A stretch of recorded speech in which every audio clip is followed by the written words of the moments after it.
Good morning to all of you. Vice President is about to join. Honorable Vice President. Yes.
Good morning, sir.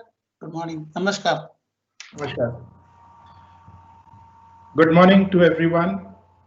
I request Dr. A.S. Pillai, author of the book, to give the welcome speech. Honorable Vice President of India, Shri Venkaiah Naidu, Dr. V.S. Rajan, distinguished personalities, former secretaries to government, colleagues from ISRO and DRDO, publisher Shri Rajan Arya of Pentagon Press, CEOs, heads of institutions, industry captains, vice chancellors, professors, doctors, executives, managers, students, NGOs, Dr. Kalam's family, media, ladies and gentlemen. Good morning to all of you. The large virtual participation of nation builders adds color to the function. I wholeheartedly welcome all of you for the virtual release of the book 40 Years with Abdul Kalam.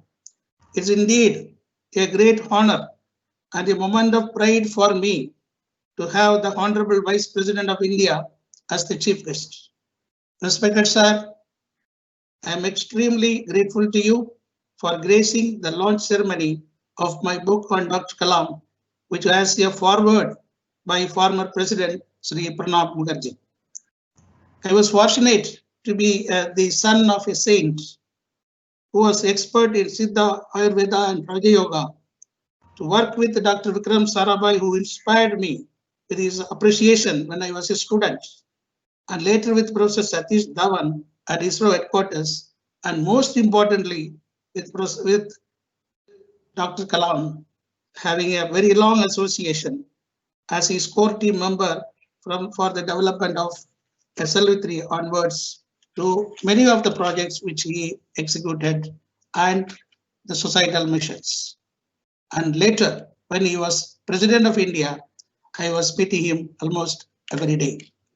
We evolved strategies, networking with multiple institutions and industries to combat technology denial regimes by the developed countries, made India to possess critical missile technologies, and India to become the first country to have supersonic cruise missile BraMos inducted in all the three services. All achievements were the result of well-knit team effort and contribution from many. When Dr. Kalam was President of India, quite often he used to discuss critical issues, decision points, and development programs with some of his friends like Dr. Rajan, me, and selected others. This book contains some untold, very interesting episodes of Dr. Kalam that he shared with me, like the nuclear test, rejecting cabinet minister post, his resignation letter after Supreme Court judgment on Bihar Assembly dissolution, Office of Profit Bill, and many others, and his interactions with 5 prime ministers, 2 of them when he was president, and the political dynamics in the corridors of power and so on. Dr. Kalam's life was full of challenges. He used to tell me, God conspired for him to succeed. Most importantly, All the problems shaped him into a tall leader. He used to say, we need indomitable spirit to learn from failures and succeed.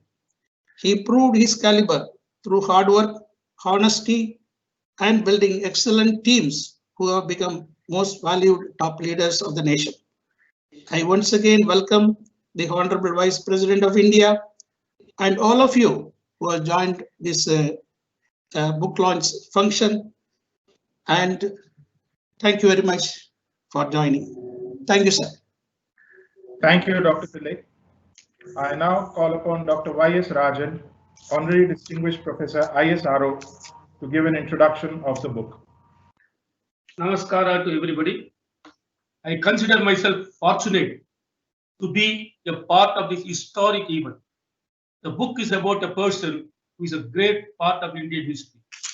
It is being launched by a person who will be judged by history as a person who played a large role in transforming Indian history for modern developments, and also by synthesizing it with the wonderful civilizational heritage of India. Due to paucity of time, I am not expanding why I say these words. On the book itself, it is unique because it describes the special events in the life of Dr. Kalam for over 40 years. I knew a number of them. Why unique? There are many things written on Dr. Kalam. Many of them are from secondary, tertiary knowledge. A number of them are also imaginary. Dr. Kalam himself does not describe the pains of failures or problems to people. He just says, learn from failures, defeat the defeatist feelings. He says this as he feels he should give happy feelings. But it is also necessary to know that we know the realities of actual life. How great people like Kalam faced them. How they move towards success, not just personal, but for the country and for the Indian people. But such an account can be given only by people who have been with Dr. Kalam most of the time in their lives, from young age to various stages of Kalam's life. Sivathanu Pillai is one of the very few persons who would come in that category. I know Dr. Pillai over about 4 decades, starting from SLV period time onwards, and then he has been fortunate to know Dr. Kalam, Dr. Sarabhai, Dhawan, Brahm Prakash, and Dr. Kalam, like me. Dr. Pillai was a close confidant of Kalam for his SLV3 onwards on a number of things, including he moved with Dr. Kalam to DRDO, one of the very few persons whom he took from ISRO. Help from Dr. Pillai for missile program and other projects are immeasurable. Dr. Pillai also moved later to Delhi when Dr. Kalam became the chief of DRDO. A great, special, outstanding work of Dr. Kalam and Dr. Pillai was and is the path-graving joint project of India-Russia cooperation called BraMos, symbolizing the confluence of two great rivers, Brahmaputra and Moskva. Out of DRDO activities, BraMos is an immense success, has been entered into all the defense forces. A great example of Make in India and Atmanirbhar started long ago. Dr. Pillai later did a wonderful job of convincing the Indian industry to build PSLV, to take the responsibility by creating a company to produce PSLV at their own risk, with ISRO only as a supporting partner. That would have been the first Indian company, private, both ISRO and government approved the proposal. Probably such items would have convinced the government of India to open up the space center. The book written by him was discussed with me by him for many months. I encouraged him to write it. It could be 3 to 4 volumes. To compress this was a great effort, but it is there to be launched by our beloved and honorable Vice President. It will be a great help, not just for history, but the young, the middle age, and many others to learn to face life in its reality and to defeat the negative, pessimistic feelings. I end the poem from Thirukural, a favorite of Dr. Kalam. Idumbaikku idumbai padupar, idumbaikku idumbai padadavar. Those who don't get saddened by big troubles and are those who will give trouble to trouble. Thank you. Thank you, Dr. Rajan. May I request the Chief Guest, Honorable Vice President of India, to kindly release the book.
Thank you, sir.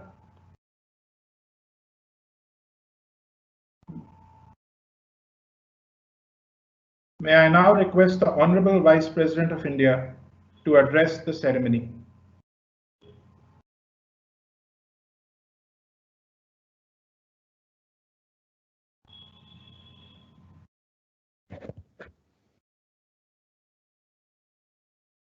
Namaskaram, Vanakkam,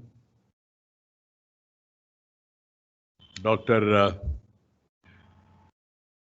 Sivathanu Pillai, Dr. Y.S. Rajan, Professor ISRO, Shri Rajan Arya, Pentagon Press, family members of Abdul Kalam ji, distinguished guests, and others who are all watching this program.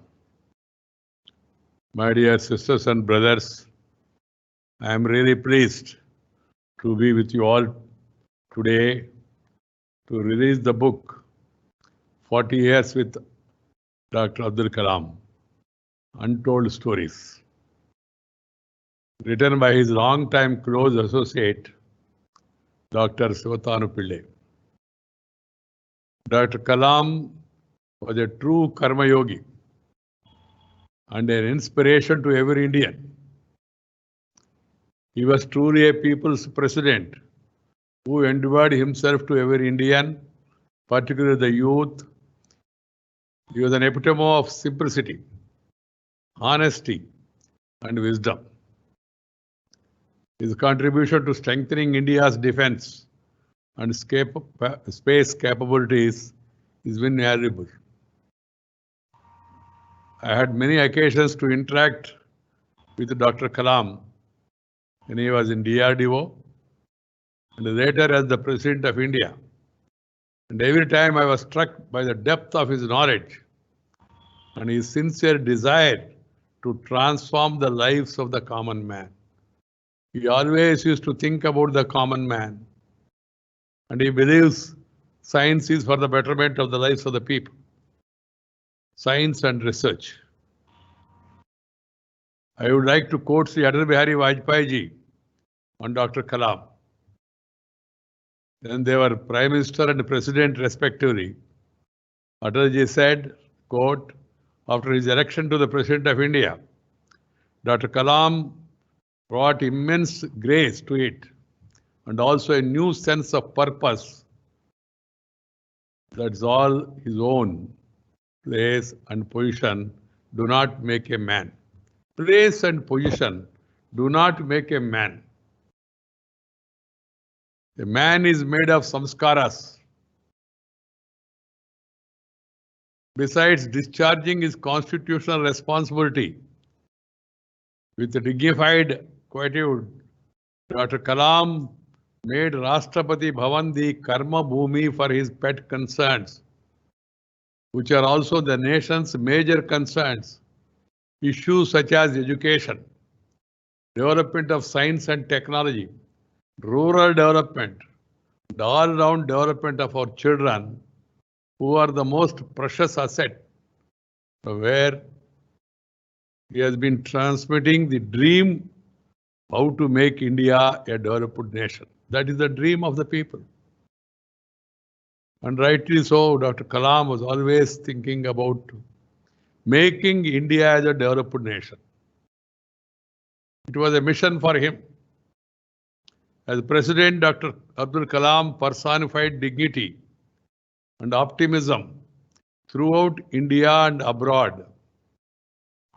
He was regarded in every country as a strong promoter of friendship and knowledge.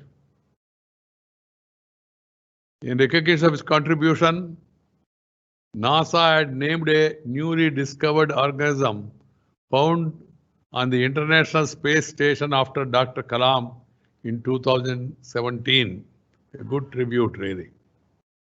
At Rashtrapati Bhavan, Dr. Kalam had encouraged biodiversity in the garden, nurtured medicinal plants, and created an herbal and spiritual garden which attracted thousands of visitors, especially school children. Spiritual garden.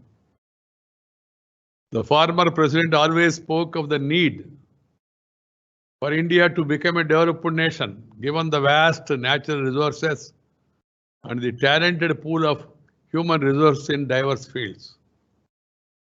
He was convinced that India has the potential as well as the capability to become a developed nation in the near future. In fact, Dr. Kalam generated a vision for each state in the form of display charts. He invited the MPs, members of parliament, to Rashtrapati Bhavan and explained to them the values, core competence, and development schemes of their states. His biggest passion was to motivate and inspire school and college students to work with a passion for nation-building activities. With a median age of less than 30 years, India is among the youngest nations in an aging world. This youth energy should be channelized positively for nation building. This should be the agenda for all the leaders. Channelizing the energy of the youth, motivating the youth. That's why I have also taken a mission to connect, interact with the younger generation by visiting universities, research centers, agriculture farms, and meet youngsters. One is motivation. Second is getting new ideas from the youngsters. I am sure that the recently launched new education policy is a step in the right direction and will help India train its students to meet the 21st century needs. Another area Dr. Kalam passionately advocated is the need to bridge the rural and urban divide. India is a huge country. Agriculture is our basic culture. And we must see to it that this urban-rural divide is bridged at the earliest. He worked in the direction, he thought about it. His Pura model, providing urban amenities in rural areas, laid emphasis on enhancing connectivity and building village clusters to spur economic development. Great vision. The Pradhana Mantri Gram Sadak Yojana, launched during then Prime Minister Atal Bihari Vajpayee's tenure, where I had the fortune of being Rural Development Minister, and BharatNet project being steered under the leadership of the current Prime Minister, Shri Narendra Bhai Modi, are two visionary programs aimed at connecting our villages with the mainstream. The pain of the exodus of migrant workers due to the recent pandemic reminds us of the need to create employment and economic opportunities in villages and small towns. For this, we have to focus on decentralized planning, capacity building of the local bodies, and large-scale promotion of cottage industries so that our villages and towns emerge as growth centers. We have a great potentiality in our cottage industries. And we must motivate the local bodies, the municipalities, the panchayats, to see that this talent is provide an opportunity. Dr. Kalam established a unique place in the hearts of Indians as the people's president. He was a staunch nationalist, an inspiring orator, and a prolific writer. What made him as an inspiring and much loved leader was the human side of Kalam's personality, which touched many lives. I strongly believe that the ultimate aim of science and technology, as I said earlier, is to make people's lives better. Once during his visit to NIMS in Hyderabad, Dr. Kalam was moved to see polio-stricken children facing difficulty in walking with heavy carriers and made of leather, wood, and steel. Space scientist in him would instantly visualize how to cut the weight and make these prosthetic legs lighter. Soon his team was able to reduce the weight of the carrier from 3 kilograms to 300 grams by using advanced composite material used in rockets. Later on, Dr. Kalam had commented, quote, "When I see children run around and cycle with artificial limbs we designed, it is sheer bliss," unquote. Not only this, he also worked with the cardiologist, famous cardiologist of Hyderabad, Dr. Somaraju, and developed a low-cost coronary stent called as the Kalam Raju stent. He always wanted society to benefit from the spin-offs of defense and space technologies. I'm happy to note that during the ongoing COVID pandemic, our scientific community has come up with many innovations. India had zero production capacity for PPE kits at the onset of the pandemic in the beginning. But today, we have emerged as the second largest producer of the PPE kits in the world. Remarkable achievement. Challenges were many, but we sustained push by the government, businesses, and other stakeholders. We were able to produce over 5 lakh PPE kits per day. Today, we are in a position to export them to several countries. This story needs to be replicated in other fields to create a truly Atmanirbhar Bharat. The scientists should really focus more and more on this aspect. This was the dream of Dr. Kalam, and he dedicated his entire life to make India self-reliant in defense and space technologies. Similar were his concerns for the environment. He repeatedly said that we have only one livable planet in our solar system. It is our duty to protect the earth and leave a livable planet for our future generation. See the vision of this great man. Even on his last day, while delivering his lecture, Creating a Livable Planet Earth, at IIM Shillong, he cautioned humanity of the harm we have inflicted on nature in our blind quest for development. That's why I always say nature, culture, together for better future. This is the time we seriously follow Dr. Kalam's sagacious advice and adopt a path of development that is sustainable and environment friendly. Our scientists and engineers should come out with innovative technological solutions that are energy efficient, clean and affordable. Our Prime Minister Narendra Bhai Modi has taken lead in this. And it is the duty of the scientific community and also people at large to extend a helping hand so that this mission is fulfilled. Solutions that are energy efficient, clean and affordable. It should be energy efficient, it should be clean and also affordable. That is important. I'm happy that Dr. Pillai has come out with the book 40 Years with Abdul Kalam, providing a gripping first-hand account of Dr. Kalam. The life of Dr. Kalam sends a powerful message about how difficulties and setbacks, when taken in the right spirit, serve as the key ingredients in making us robust in character and mindset.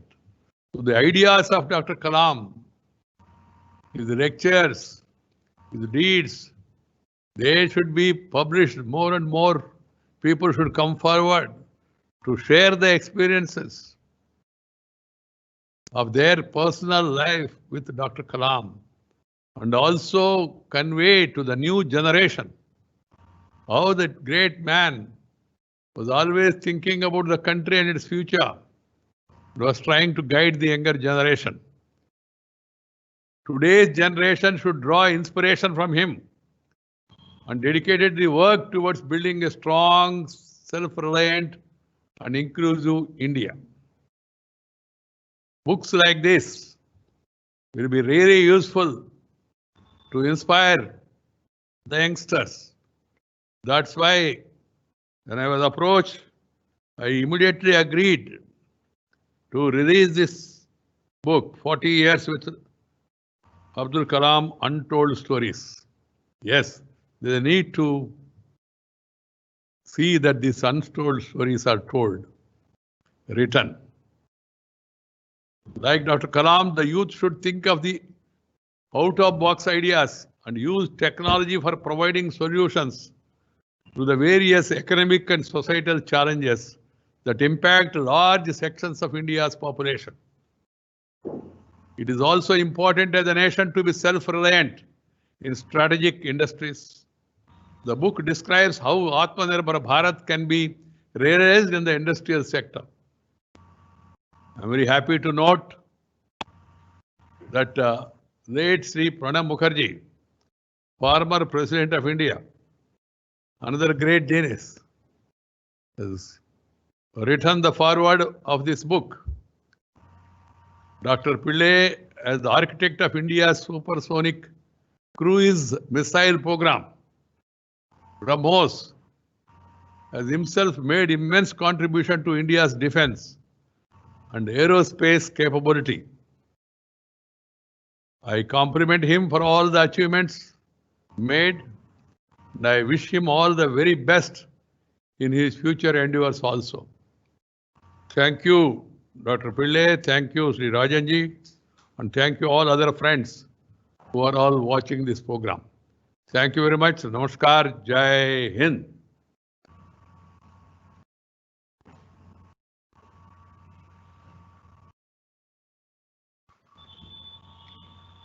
Thank you, sir. I call upon Shri Rajan Arya, MD and CEO, Pentagon Press, to give the words of thanks. Good morning, everyone. I would like to thank all of you for being here today for the release of Dr. Sivathanu Pillai's book, 40 Years with Abdul Kalam, Untold Stories. I must share that this happens to be our fourth book with Dr. Pillai. One of the book, Thoughts for Change, was co-authored by the great man Dr. Abdul Kalam himself. It is a very special honor and privilege that Honorable Vice President Shri Venkaiah Naidu ji is doing the launch. Thank you, sir. My very special thanks to Dr. Y.S. Rajan for his valuable insight. I'm also grateful to the entire team of VP Office for all their effort in conducting the program. On behalf of Team Pentagon, I would like to thank all of you for being part of this function. Thank you all.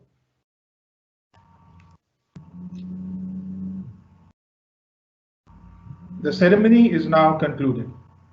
I announce the departure of the Honorable Vice President of India.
Sir, your mic is muted, sir. Your mic is muted. Pillai, your mic is muted. Yeah, I'm now I can talk. So thank you very much for all the participants. You have taken time to witness this book launch. We are very grateful to the Vice President and also Dr. Rajan and the Pentagon Press. Thank you, Mr. Vishal, for conducting the whole function. So thank you very much for all of you. We are not able to see you directly, but the control room has got all the information. So thank you very much. Thank you. Hearty congratulations, Pillai. Good. And Rajan Arya, one more person with my name.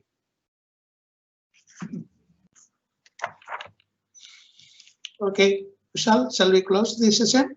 It's 10:30 exactly. Yes, yes, sir. Okay. Shall I